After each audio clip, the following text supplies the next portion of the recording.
The NFC Championship is set. It's going to be the Philadelphia Eagles hosting the San Francisco 49ers this coming Sunday afternoon. Gino and I will take a first look at that matchup as the Eagles have a chance to get to the Super Bowl coming up right here on Locked On Eagles.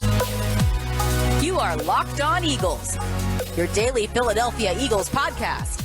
Part of the Locked On Podcast Network, your team every day.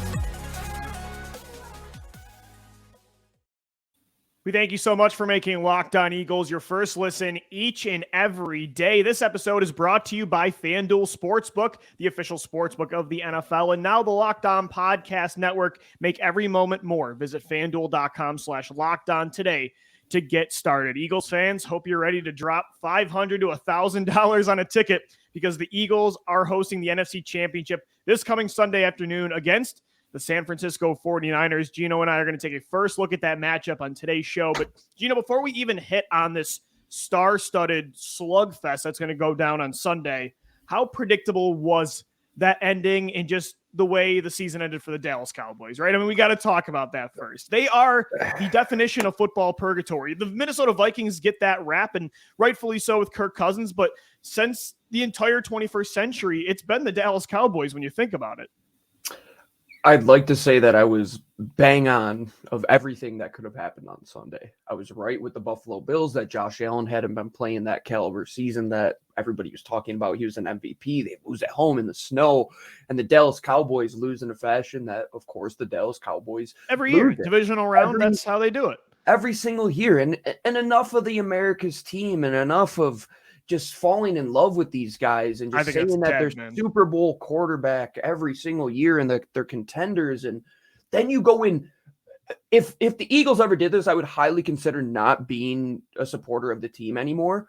Blasting your quarterback via Twitter, saying that he turned the ball over multiple times. I am so glad I am part of supporting a franchise like the Eagles that does nothing like that. I mean, the biggest blow up we've ever had was the behind the scenes Carson Wentz type of stuff, but that was warranted. I mean, maybe ESPN next year, Gino, will make the Cowboys the Super Bowl favorite again. I'm sure they will, and they'll do it for the next 30 years until the Cowboys finally make an NFC title. But Brock Purdy, they were not able to this year. It's going to be Jalen Hurts against Brock Purdy, and Gino, we will get into that quarterback matchup later on in the show, but looking at these two rosters, this is going to be a battle. I would say removing quarterback from the equation, and I don't know if you agree with this, but I think like if you were a general manager and you're allowed to take one roster and then find your quarterback. I think when it comes to choosing your support system, it's got to be the Eagles and 49ers from top to bottom.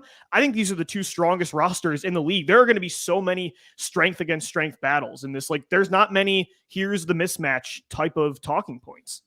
Yeah, take away the quarterback from all four of these teams. I think it's pretty simple. It boils down to the two NFC teams, and there's a reason. It's not just a bias. It's how they built that team. Look at the interior of both of those teams on both sides of the ball. The offensive line for the Niners is just as good as it is for the Philadelphia Eagles. The defensive line, we talk about the 8-9 man rotation. That's exactly what San Francisco has. And in my opinion, they have the best defensive player in the league in Fred Warner, who can literally do anything on a football field. Covering CeeDee Lamb 40 yards down the field last week, Insane. Man. You don't see, he's running Tampa 2, take the slot receiver, run the pole as a Mike linebacker, and he can go and get to the quarterback and cover sideline. And he's got Nick Bosa in front of him and a Rick Armstead, but then they have to match up against Jason Kelsey, Landon Dickerson, Lane Johnson, Isaac Seumalo, Dallas Goedert at tight end. And you flip the script, you look at the trenches on the other side too.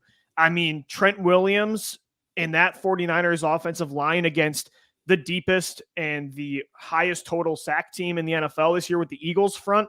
I mean, the trenches it's going to be a bloodbath, really, when you think about it. But to look at the other side of it, is it not the best situation you can be in? Because that's what you've prepared for in practice every single day. You're the only team equipped to handle San Francisco's trenches on both sides, I think. You've quite literally been running scout offense and defense for the 49ers simply by being the Philadelphia Eagles, because it's a good point. Yeah, quite similar. I mean, you look at the makeup of their team, it's dang near identical in what they do. And you talk about fast, athletic, flying to the ball on defense. That's what San Francisco does. That's what the Eagles do. Creative, innovative, get the guys moving on offense and win via the game plan, as well as have two high-profile weapons on the outside and at running back and at tight end. The same exact. You're taking two rosters that couldn't be as identical as they are right now, and you're putting them into a game in two different jerseys. And we're going to see who's just better by that margin. That's what it's come down to. Yeah, exactly. It's going to be of the tiniest margin. And I think quarterback will be the advantage, and we'll get into that. But you're right. I mean, you mentioned Deebo Samuel, Brandon Ayuk, Christian McCaffrey, and George Kittle. I think the only other team that has enough collection of star weapons that you could debate could be better than the 49ers is the Eagles, with A.J. Brown, Devontae Smith, City on offense, and Miles Sanders. Yeah, but even Kansas City, I don't think they have the weapons that the Eagles and the Niners do, Gino. And so that's another strength against strength battle you're going to see, is all those weapons for San Francisco. But the Eagles have the secondary to go after them. They've got Darius Slay. They've got James Bradbury. Chauncey Gardner-Johnson's the interception leader this year. Maybe Avonte Maddox comes back. Nick Sirianni talked about Maddox today, how it's looking a little better. Maybe he will get on the field this Sunday. So, yeah, I mean, I think quarterback is where the Eagles have the significant advantage. But outside of that, it's going to be a lot of strength against strength battles. I think maybe the other advantage the Eagles would have is, again, they have the secondary, I think, to match what San Fran has when it comes to passing weapons. But the Niners, not to say they have an awful secondary, but I don't think it's the same level of strength on strength when you flip the field and you say, how are they going to match against Devontae Smith, A.J. Brown, Dallas Goedert? Of course, I'm sure Fred Warner will be on him a lot, but I think that secondary is where I think the Eagles have the advantage with their receivers. Yeah, I would definitely say so. And trust me, I loved seeing Diamador Lenore pick off Dak Prescott, Sco Ducks. That's a big moment on the outside. And you look at the resurgence of Deshaun Gibson, who's just a street free agent. The guy comes back, he's playing at a high caliber level. And you got Hufanga is one of the best strong safeties in all of the NFL right now. And yeah, they have depth, but you look at what is your best part of your defense. Yeah, that front is awesome, but we're talking about potentially getting Avonte Maddox back as well, Lou. What would that do to be able to add to this chessboard that you have? Especially with the way the Niners eat over the middle of the field, you're going to exactly need that. What you would be able to do if you do get Avonte Maddox back with Chauncey Gardner-Johnson and that ability to interchange matchups, maybe even bracket with the two of them against George Kittle and potentially Travis Kelce in the Super Bowl. If you go through this game, you're going to have to figure out, we have to shut these high profile passing offenses down. We're going to have to. Yeah, they can run the football, but we know these next two games, both of these teams that you're going to play can throw the darn football. And it doesn't matter if Brock Purdy is there. Kyle Shanahan is going to get guys open for him. It's how you respond, and it's what Jonathan Gannon can do with his chess pieces. And man, he's got a bunch of queens back there. He could basically do with whatever he wants with these guys, move them wherever he wants, and hopefully get the best matchup, because I thought he did a good job doing that against the Giants. I thought they had an excellent game plan. I thought what Chauncey Gardner-Johnson was asked to do was something that he didn't do most of the season, coming down and covering the slot. But hey, he does it great.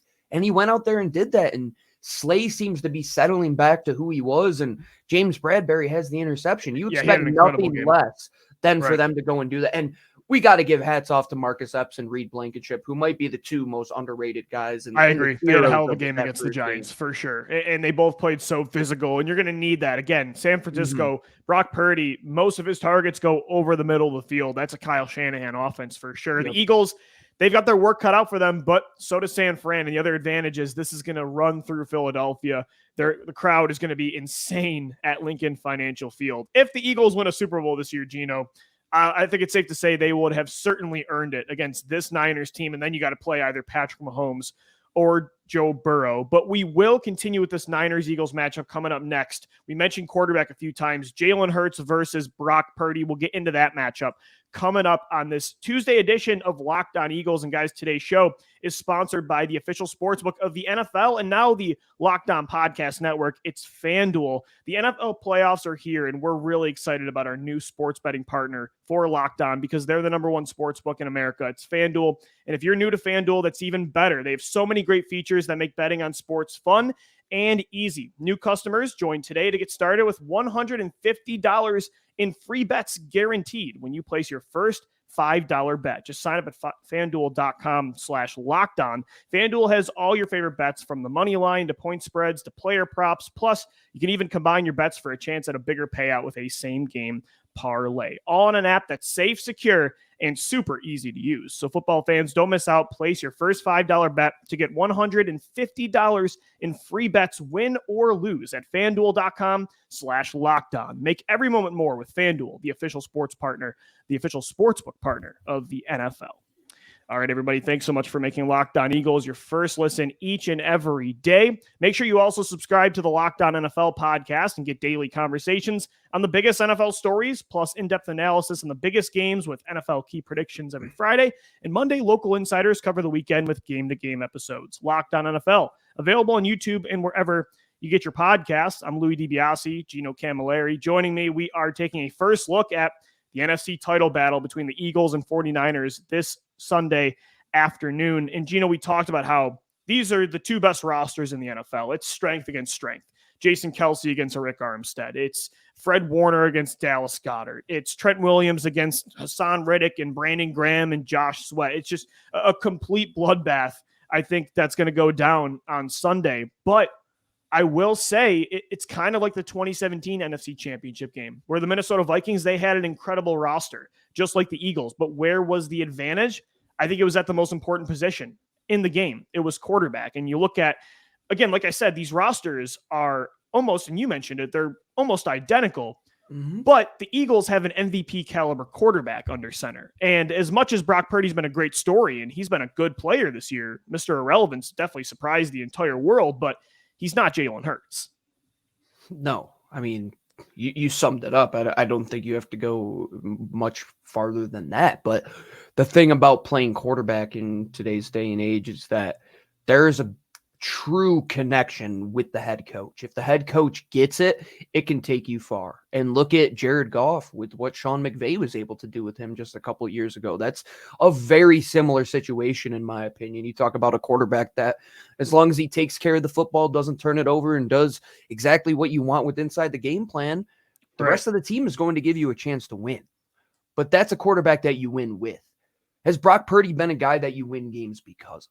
Because I know that Jalen Hurts has been that guy time and time and time and time and time again all season long. And if it is going to come down to the quarterback position, somebody that I believe is better suited to win this game, it's the guy that's playing at home, the guy that beat Brock Purdy 42-41 in an absolute shootout when he played at Oklahoma. We know that he could pass with him. We know that he could duel with him. And Brock Purdy, it's a great story, but man, he ain't no Nick Foles. And there's no way that the scriptwriters are going to allow another backup quarterback to come into Philadelphia and completely erase all of the history of what Nick Foles did by getting to the Super Bowl by letting Brock Purdy beat Jalen Hurts. It's not going to happen.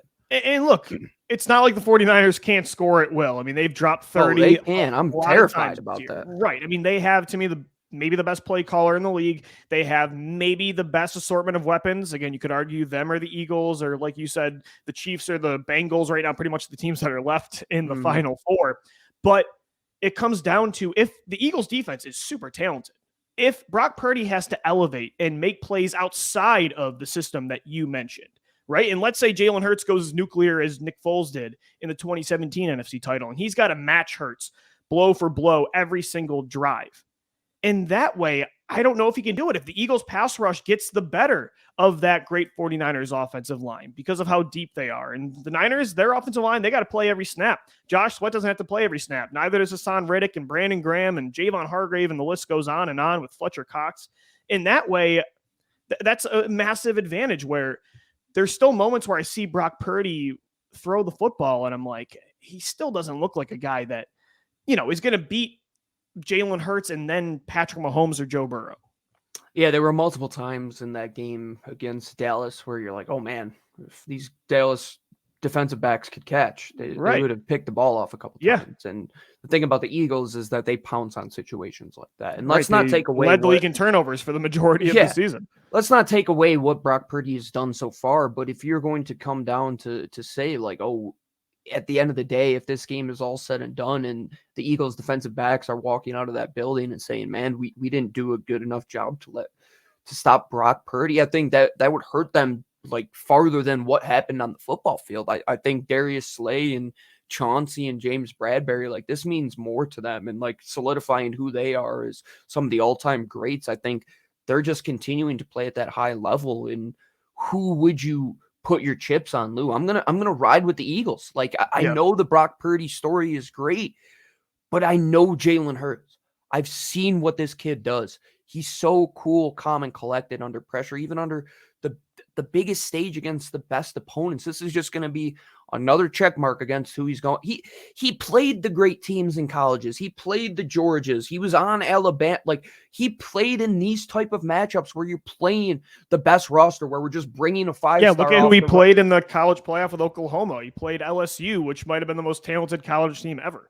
And that's built just like the Eagles and Niners are, where it's like, okay, this guy isn't going to rush the passer. Let's bring another 5-star in to rush the passer. Let's bring another 5-star defensive back. Like, just play your game, Jalen Hurts. What you did last week was a perfect embodiment of what you can do with not being 100% healthy and still take this offense to heights that we haven't seen in the playoffs. I mean, you matched the all-time victory margin for the Eagles in a playoff game at 38-7. He was also, by the way, he tied Donovan McNabb as the only quarterback in Eagles history in a playoff game that threw for 2 touchdowns and ran for 1 too. So yeah, he definitely set some new marks, and I think that's the point is I think the Eagles have some advantages outside of quarterback when it comes to comparing these two rosters. But let's say you think it's a total wash across the board, removing quarterback.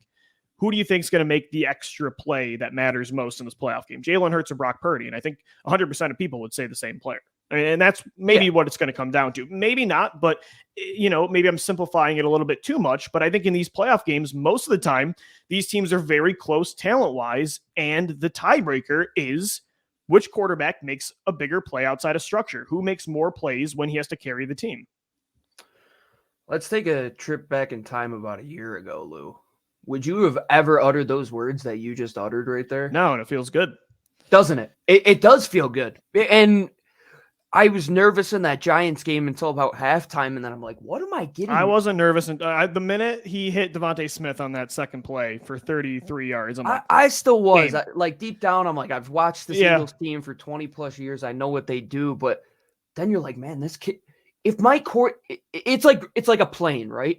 It's like you're going through turbulence, and the pilot, he's the most cool, calm, and collected one, right? But everybody else behind him is freaking out. Everybody in the cockpit's freaking out. Jalen's the pilot. The guy just doesn't get rattled, and I would like to see what his heart rate is through the game, because I would be confident that it doesn't change. Like he is just at like 140 beats per minute the whole time, and he's just going to command your offense and score touchdowns and do everything you want. And that's the thing, like, of course, I just laid out that, who, if both rosters are just going toe-to-toe and the game's close down at the end, who do you trust to make the play, Hurts or Purdy? Hurts. But I also think, who do you trust to not make the bad play? Who do you trust to not make the key turnover? These two teams in the 49ers and the Eagles are the most opportunistic defenses in the league this year when it comes to turnovers. Who do you trust to take care of the football more against a loaded defense? That's also Jalen Hurts. That's the thing about Jalen is, as aggressive as he can be and how efficient he is down the field, he's always taking care of the football too, though. How many times this year have you had that Carson Wentz or Josh Allen, Jameis Winston feeling where you're like, no, when he throws the football? I mean, that rarely ever happens. Every time he does take an aggressive look, it's the right look. And so that's the other thing is I trust him against a loaded Niners defense to take care of the football, even on drives where you're not scoring. And that's a big step up from what he was over the last couple of years. And that's a testament to the evolution of him. I think it's a testament to the evolution of the play callers just continuing to put him in a position. It's a testament to Howie Roseman getting receivers that he feels confident that he can put it in that position. Like you said, Lou, you're watching Dak Prescott and you're like, This guy's a minus 14% completion percentage over expected. He's throwing multiple balls into these windows that it's like a veteran quarterback is doing this. 3-4 picks in that game. Exactly. And Jalen last week did everything you could say to be the exact opposite of what Dak Prescott did, to where he'd never put that ball one time in a position for the Giants to make a play on it. Yes, this will be a step up in talent with the Niners. For sure. But that's a great recipe to follow. You put the ball where only your receivers can get it. You continue to throw at this 65 to 70% accuracy rate throughout the game, and you're just throwing 3 touchdowns, putting up 4 total, and not turning the ball over. Winner, chicken dinner all day long. Gino, another key matchup I want to get into coming up next right here on Locked On Eagles is a coaching battle. Jonathan Gannon versus Kyle Shanahan. I think that could really dictate this matchup as well. So we'll get into that on this Tuesday edition of Locked On Eagles. All right, Louis DiBiase, Gino Camilleri, wrapping up this Tuesday edition of Locked On Eagles, taking a first look at the upcoming NFC Championship game that will be played in South Philadelphia. Eagles, 49ers. Gino, we've talked about how loaded these rosters are, how so many matchups are going to be strength against strength, but how we think Jalen Hurts is a clear advantage for the Birds over Brock Purdy and the Niners. I think, though, the other key matchup that could go either way is the coaching battle between Kyle Shanahan's play calling and Jonathan Gannon's defense. And that's the one thing. Gannon, you mentioned it earlier in the show. Gannon, I thought, had an incredible game plan against the Giants. I thought he was great situationally with when to play zone, when to play more aggressive, send some pressure with these blitzes that he was using, some more press man coverage on, first and second down, so you don't allow for these 3rd and 5s or shorter to, make it for easy conversions. He's going to have to keep that up and not go back to his typical ways where he likes to sit in his base and he's sometimes too late to adjust, because against Kyle Shanahan's offense, they're going to throw the kitchen sink at you. And that's the way that the Niners can beat you, is by not needing Brock Purdy to win outside of structure, because Shanahan's structure is dominating Gannon. So that's going to be a key matchup as well. Yeah, it feels like the old Chip Kelly matchup. It's like you got this guy that can design plays like the back of his hand, and yeah, it's incredible, man. You just hope that your defensive coordinator, you're going to have to make adjustments before this game, because what Kyle Shanahan is going to do is he's going to try and take your rules in coverage, who covers who. So let's say you're playing quarters, right? And you got 1, 2, 3. Let's say your number 1 carries a guy up and out. Let's say your number 2 carries anybody deep and in. Your number 3 carries anybody across the field. He's going to try and use those rules to your coverage against you. He's going to try and put guys into situations where they're split between pulling a guy upfield and running with him, especially at the safety position and linebacker, or taking a guy across the field. He puts a lot of guys into conflict. So you have to think backwards to an extent. Like, how am I going to counteract what Kyle Shanahan is already going to do to try and counteract what we do? So it's it's like playing Battleship. Like you have to be like 5-6 steps ahead of like guessing where you're going to go, because it's all about taking space away, finding ways to not give Kyle Shanahan space in his offense, because that's exactly what he's going to try and do. Let me get George Kittle open. Let me get Ayuk open. Let me get Debo and Christian open, because what do these guys do exceptionally well?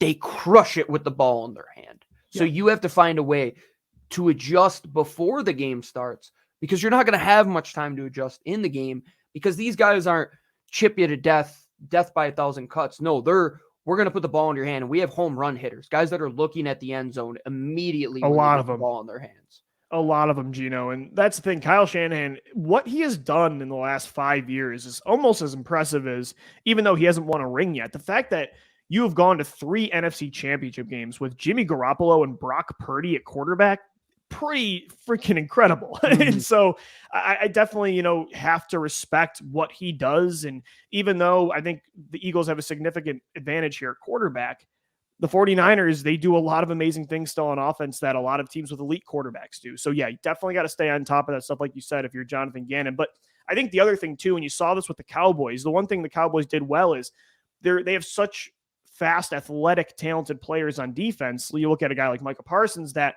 that's the kind of defense that can match what the 49ers offense does. And I think when you look at, sometimes you also just have to let your players go out there and do what they do best. Darius Slay and James Bradbury and Chauncey Gardner-Johnson, and the speed of Hassan Reddick as well. And, getting sideline to sideline like TJ Edwards. I do think too, though, the Eagles have the weapons on defense to float, to crash to the football, and to go after these dynamic athletes. And I mean, Christian McCaffrey might be the best open field running back in football, or a top tier one. Deebo Samuel might be the best run after the catch receiver, or a top tier one. Same thing with George Kittle at tight end. So I think the good thing is, though, the Eagles do have the personnel where this isn't the 2017 defense thinking, how are we going to match this with Jalen Mills and Ronald Darby? And you know what I mean? Yeah. And especially up front too, Lou, because when you look at Dallas, they have Micah, they have DeMarcus, and the Eagles have more. What else? What else do they have, really? Yeah. There were a lot of times where Brock Purdy probably would have been taken down by the Philadelphia Eagles that Dallas allowed him to escape, and that's what the Niners do well. Like, you allow all these athletes who are exceptionally quick-twitched in the open field to play the scramble drill. And, like, I would love to see what Jalen Hurts could do with those guys. I think that would be, like, put that in Madden. That'd be pretty cool to play with all those guys and Jalen Hurts. But you look at what the Eagles have: depth. That's what we went back to with 2017. What won them that Super Bowl? It was the depth. It wasn't the star guys. It was the guys that you could send in there, the bullpen, the sending in that bullpen of just pass rushers and just having multiple guys on the back end this time around that you can change in and out of coverage that all do things exceptionally well. And you talk about even like the playmakers like Kevon Wallace, they didn't even have to really use, who had been playing exceptionally well down the stretch there. And Jordan Davis, you tweeted out, when is this guy going to play? And then he gets a snap towards the end of the game, blows up the run play within a quarter of a second. And you're just saying, if these guys come out and play how they did against the Giants, where you saw at that first offensive play with the Giants, how fast these guys were flowing to the football, just pursuing, crashing downhill. That's the formula to beat. That's the way you blow up these Shanahan plays, man. Don't let them develop. I think the defensive line is going to be so key. Great point. Like you talk about outside stretch and zone runs, it takes a lot. Like those offensive linemen have to get to their landmark. They have to match with the linebackers getting to the second level. They have to go out and set a reach block on the edge. If you blow that up and don't let that develop, that's what Shanahan loves to do best. He's not a dink and dunk type of guy where Daniel Jones, they did a little bit more of that with the Giants, but you talk about what the Niners like to do. It's intricate. They want 3 seconds to throw the football. They want you to forget about a guy deep in coverage. They want you to forget about those crossers. That's what his offense has been predicated on. Going back to, Atlanta, going back to the days of when he was in Cleveland, that's what he has always done. And you talk about Jonathan Gannon having to be a step ahead. I think it is clear what Kyle Shanahan is going to try and do against you. He's going to get his ball to his playmakers. How do you counteract that? Well, one, we have to blow up the play immediately. Our front four has to get there. We have to be great in coverage on the back end to close those windows. And those guys in the middle, you talk about Kaiser White and TJ Edwards, they might have the biggest role this week. They're going to be crucial. Sideline to sideline. And the way they did it last week, Lou, they were integral in stopping Saquon Barkley. There were a couple times he tries to get to the edge, and look who's out there. It's Kaiser White. Look who's out there. It's TJ Edwards. Those two might have the most important role this weekend. Well, and I think the good thing too is, you look at some of the defensive linemen, the get-off speed that they have, like Hassan Reddick. I mean, Josh Sweat this year, according to Next Gen Stats, he's averaged a career best pass rush get-off of 0.75 seconds a season, which is second best all year, only behind Myles Garrett. So that's the other key thing is, like you said, getting there from the snap, blowing up the play. It's going to be a loaded, star-studded matchup on Sunday. Eagles, 49ers. We've got preview shows for you all week long, Wednesday, Thursday, and Friday. So make sure you subscribe to Locked On Eagles on all podcast platforms and on YouTube as well. And make sure you hit us up on Twitter at Locked On Birds, at DiBiase, LOE, and at GC24_football. Once again, thanks so much for making Locked On Eagles your first listen each and every day. For your second listen, go check out the Locked On NFL podcast, bringing you the local insight you love to the national spotlight with daily conversations on the biggest NFL stories. Locked On NFL, available wherever you find Locked On Eagles. For Gino Camilleri, I'm Louis DiBiase signing off. As always, thank you for downloading, thank you for watching and listening, and let's go Birds. Fly, Eagles, fly.